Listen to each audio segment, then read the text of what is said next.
Ces images font partie des premières filmées après la catastrophe.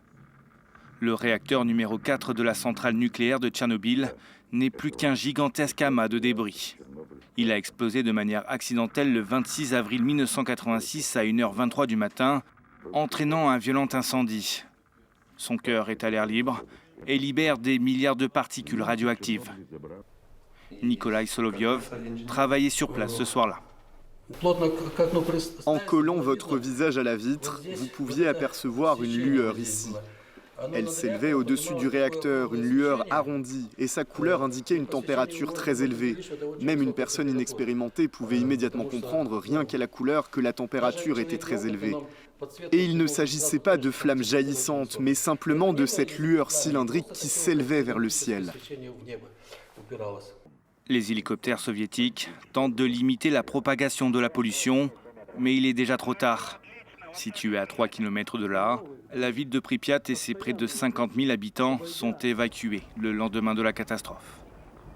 Au final, c'est toute la région entourant la centrale dans un rayon de 30 km qui est évacuée. Malgré un sarcophage et l'arche achevée en 2018 pour confiner le réacteur, personne ne pourra y vivre en toute sécurité dans les 24 000 prochaines années, selon l'Agence internationale de l'énergie atomique. Aujourd'hui, dans le contexte du conflit en Ukraine, beaucoup craignent un incident militaire qui déclencherait une nouvelle catastrophe nucléaire. La structure métallique a même été touchée en février 2025 par une frappe de drone russe, selon Kiev.